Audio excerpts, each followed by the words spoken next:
I never thought betrayal could wear such a perfect smile. She was my world, the woman I believed fate carved out just for me.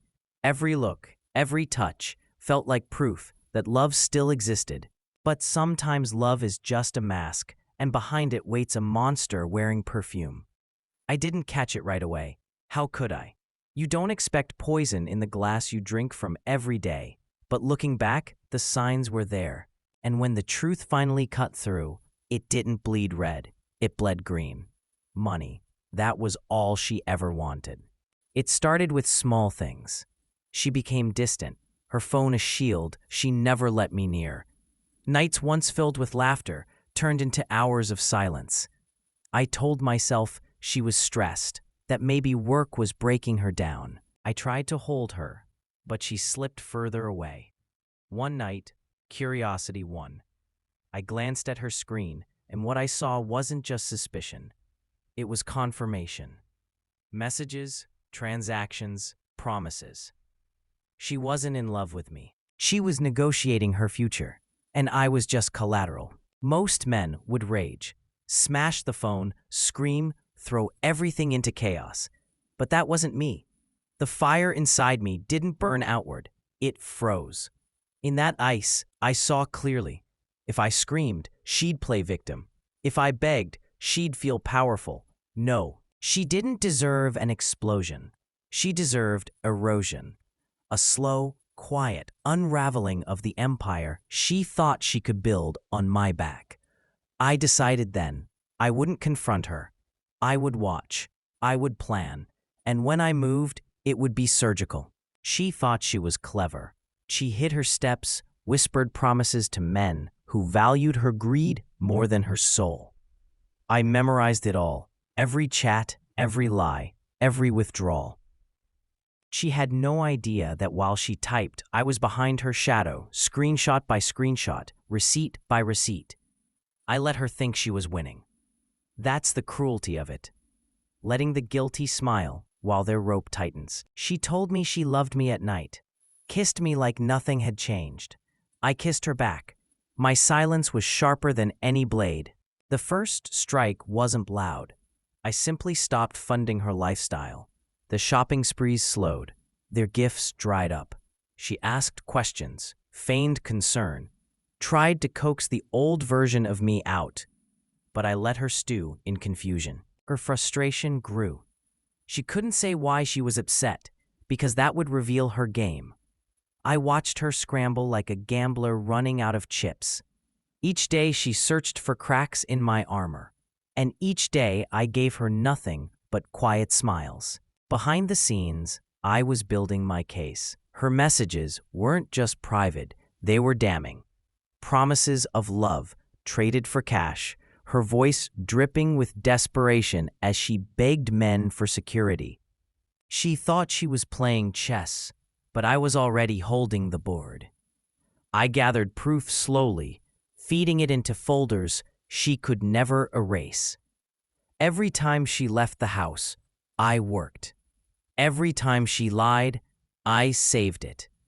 I wasn't just a man betrayed. I was her shadow. And shadows don't forgive. Her greed began to cost her.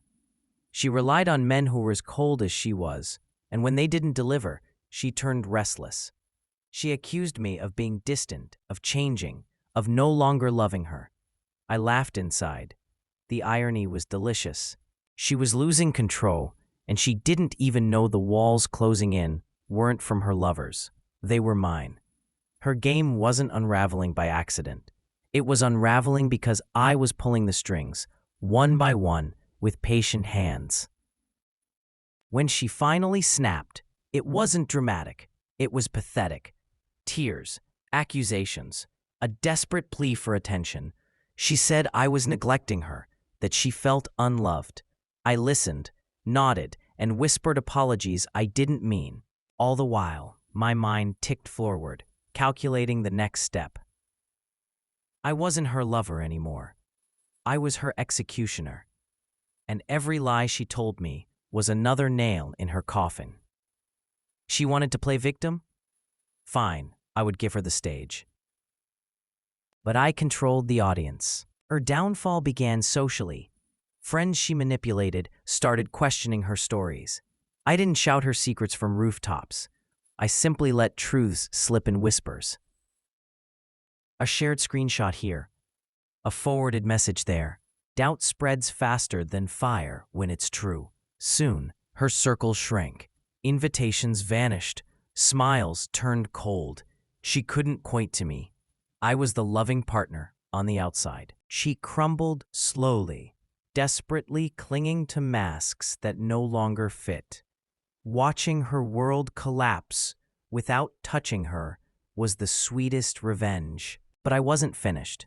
Money had always been her god, so I struck there next. Every debt she tried to hide surfaced. Every deal she made, I exposed. Banks, friends, family, I left no stone unturned. She woke up one morning to frozen accounts, angry messages, demands for repayment. She tried to scream at me, but what proof did she have? None. Her hands were dirty, and mine looked clean. That's the beauty of silence. I didn't need to prove anything. She did that herself. The men she clung to vanished when the money ran dry. They were never hers, only her reflection in dollar signs. Alone, desperate, she tried to crawl back to me. Promises of change, teary confessions, late-night messages begging for forgiveness. I left her words unread. I owed her nothing. The silence she once filled with lies now echoed back at her. She wanted security, and I had become the storm. She tried to rebuild, but I was always there, tearing away the foundations she thought she could hide. She told mutual friends I was cruel, that I abandoned her without reason. They looked at her with pity, but not belief.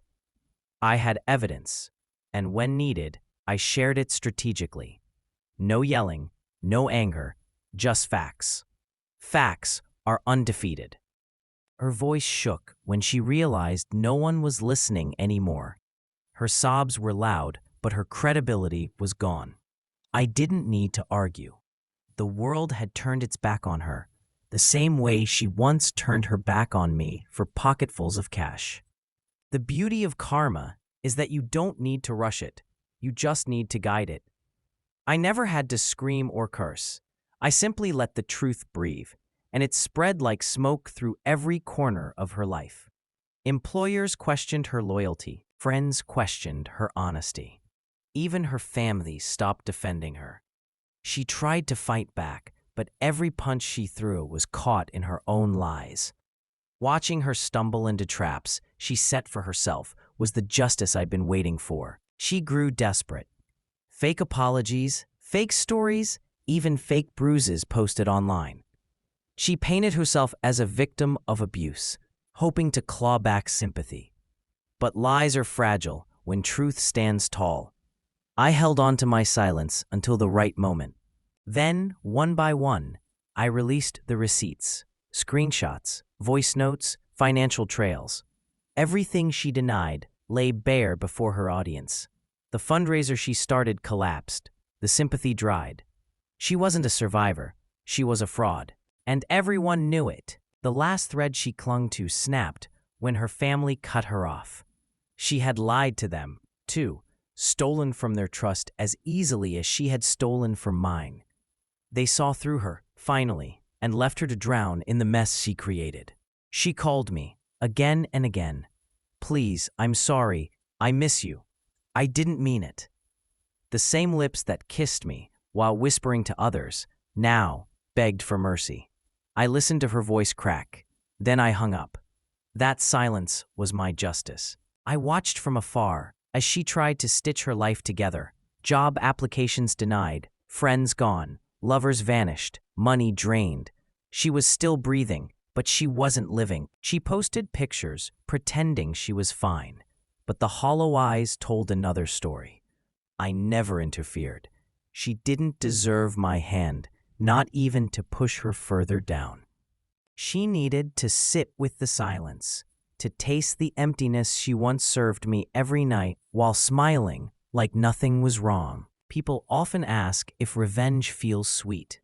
I'll tell you this, it feels quiet, not fireworks, not explosions, just silence. The silence of knowing justice came without lifting a hand in anger. The silence of watching someone's lies fold in on themselves. She destroyed herself. I just held up the mirror, and in that reflection, she saw the monster she truly was. Love didn't break me. Betrayal didn't end me, but it did end her. That was enough. I don't hate her anymore. Hate would mean she still matters. She doesn't. She's just a memory, a lesson carved deep into my skin. I don't dream about her. Don't wonder what she's doing. I already know. She's surviving scraps of a life she once thought was golden. The empire she built on lies turned to dust. I carry no guilt, no shame. If anything, I'm grateful. Her betrayal didn't ruin me. It refined me. It showed me strength I didn't know I had. Now, when I think of her, it's like looking at a stranger across the street. Someone I used to know, but never really did. She taught me that love without loyalty is just a transaction, and betrayal isn't always loud. It's often dressed in silk and whispers. But karma doesn't forget. It waits. And when it arrives, it doesn't knock. It takes. She thought she could take everything from me. Instead, she lost everything of her own. That is the balance of the universe. So here's the truth. I didn't destroy her. She destroyed herself. I just refused to save her from the fire she started. I walked away while she burned down her own house of lies. And when the smoke cleared, I was still standing, stronger, colder, wiser. Love taught me trust. Betrayal taught me patience. And karma? Karma taught me silence is the loudest revenge. If you ever wonder what happened to her, just know, she's still out there, chasing ghosts. And I don't even turn my head.